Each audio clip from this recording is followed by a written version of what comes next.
Hello. അപ്പം ഞാൻ എൻ്റെ വീട്ടിലേക്ക് പോവാട്ടോ. എൻ്റെ ഹസ്ബൻഡിൻ്റെ വീട്ടിലേക്ക് പോവാണ്. ഞാൻ ഇപ്പോൾ 2 മാസത്തെ ഇടവേളയ്ക്ക് ശേഷം കണ്ണൂരിലേക്ക് പോവുകയാണ്. അതിൻ്റെ ഒരു സങ്കടമൊക്കെ ഉണ്ട്. സങ്കടം എന്താണെന്ന് വെച്ചാൽ കുട്ടികളൊക്കെ പിരിയാനൊരു സങ്കടം. ഇവിടെ വീട്ടിലാണെങ്കിൽ നമ്മളിങ്ങനെ കുട്ടികളുടെ കൂടെ ആകുമ്പോഴത്തേക്കും സമയം പെട്ടെന്ന് പോവുമായിരുന്നു. ഇനി ഇവരെയൊക്കെ പിരിഞ്ഞ് കുറച്ച് ദിവസം ഇവിടെ കുറച്ച് നാളൂടെയൊക്കെ ഇങ്ങനെ നിൽക്കണമല്ലോ എന്ന് ഓർത്തപ്പോൾ ഒരു സങ്കടം. പിന്നെ എന്നെ വീട്ടിലേക്ക് ഇവർ എല്ലാവരും കൂടെ ആട്ടോ കൊണ്ടുവിടുന്നത്. പിന്നെ ഓണം നമുക്ക് ഈ വർഷം ഇല്ലാത്തതുകൊണ്ട് നമ്മൾ എൻ്റെ കണ്ണൂർ എൻ്റെ ഹസ്ബൻഡിൻ്റെ വീട്ടിലാട്ടോ ഈ വർഷം ഓണം ആഘോഷിക്കുന്നത്. അപ്പം നമ്മൾ പോകുന്ന വഴിക്ക് ഒരു ഹോട്ടലിൽ കയറിയിട്ട് ഓണസദ്യയും കഴിച്ചു കേട്ടോ. എന്താ വേണ്ടതെന്ന് ചോദിച്ചപ്പോൾ ഓണസദ്യ ഉണ്ടെന്ന് അവർ പറഞ്ഞു. അപ്പോൾ അതാണ് നമ്മുടെ അവിടുത്തെ സ്പെഷ്യൽ എന്ന് പറഞ്ഞ് ഞങ്ങൾ അതങ്ങ് കഴിച്ചു. നല്ല ടേസ്റ്റ് ഉണ്ടായിരുന്നു കേട്ടോ. നല്ല അടിപൊളി ഫുഡായിരുന്നു. പിന്നെ 2 കൂട്ടം പായസം ഉണ്ടായിരുന്നു. ഒരു പാൽപ്പായസവും പിന്നെ ഒരു അരിപ്പായസമാണെന്ന് തോന്നുന്നു ഉണ്ടായിരുന്നത്. പാൽപ്പായസം എനിക്ക് അത്ര ഇഷ്ടമായില്ല.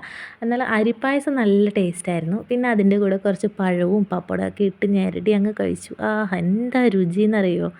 പിന്നെ ഭക്ഷണമൊക്കെ കഴിച്ച് കഴിഞ്ഞിട്ട് നമ്മൾ ഹോട്ടലിൻ്റെ വെളിയിൽ ഇറങ്ങി. അപ്പോൾ അവിടെ ഇങ്ങനെ ഒരു ആനയുടെ ശില്പമൊക്കെ ഉണ്ട് കേട്ടോ. അപ്പോൾ കുട്ടികൾക്ക് അത് കണ്ട് ഭയങ്കര കൗതുകം. കാരണം നമുക്ക് ഒറിജിനലായിട്ട് ആനേനെ തൊടാനൊക്കെ പേടിയാണല്ലോ.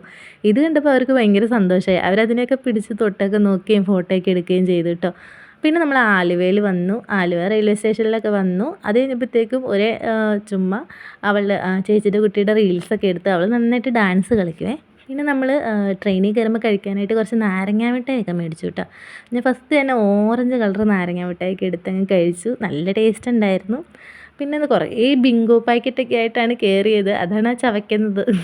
അവൾക്ക് പല്ലില്ല, അതാണ് അങ്ങനെ ചവയ്ക്കുന്നത്. പിന്നെ നമ്മൾ കുറേ നേരം ട്രെയിനിലിങ്ങനെ ഇരുന്നു. പിന്നെ ഒരുപാട് കുട്ടികളുണ്ടായിരുന്നു കേട്ടോ നമ്മുടെ കൂടെ ഇരിക്കാനായിട്ട്. കുറേ കുട്ടികളുണ്ടായിരുന്നു. അവരൊക്കെ ആയിട്ട് ഭയങ്കര കമ്പനിയായി വർത്താനമൊക്കെ പറഞ്ഞു. പക്ഷേ ഒരു പ്രത്യേകത ഉണ്ട്. അവരെല്ലാവരും ഈ ട്രെയിനിൽ വെച്ച് കണ്ടുമുട്ടിയതാണ്. അവർക്ക് ആർക്കും മുൻപരിചയമൊന്നും ഇല്ല. ഞങ്ങൾക്കും അവരെ മുൻപരിചയമൊന്നും ഇല്ല. ഞങ്ങളൊക്കെ എന്നാലും ഭയങ്കര കൂട്ടായി. എല്ലാവരും കൂടെ ഒരുമിച്ചിരുന്ന് അന്താക്ഷരിയൊക്കെ കളിച്ചു കേട്ടോ. നല്ല രസമായിരുന്നു. എന്തായാലും യാത്ര മടുത്തില്ല. അവരൊക്കെ ഉള്ളതുകൊണ്ട് ഞങ്ങൾ പാട്ടൊക്കെ പാടി അടിച്ച് പൊളിച്ചാണ് വന്നത്. നല്ല രസമായിരുന്നു. പിന്നെ ഓരോരുത്തർക്ക് ഇറങ്ങാനായിട്ട് ഓരോരോ സ്റ്റോപ്പുകളിലെത്തിയപ്പോഴത്തേക്കും എല്ലാവരും തന്നെ ഇറങ്ങി പോവുകയും ചെയ്തു കേട്ടോ. എന്തായാലും ഞങ്ങൾ നന്നായിട്ട് എൻജോയ് ചെയ്താണ് ഇങ്ങോട്ടേക്ക് വന്ന യാത്ര. പിന്നെ എല്ലാവരും ഇങ്ങനെ ഇറങ്ങിയൊക്കെ പോയി ഞങ്ങൾക്ക് ഒരു സങ്കടമൊക്കെ ആയി.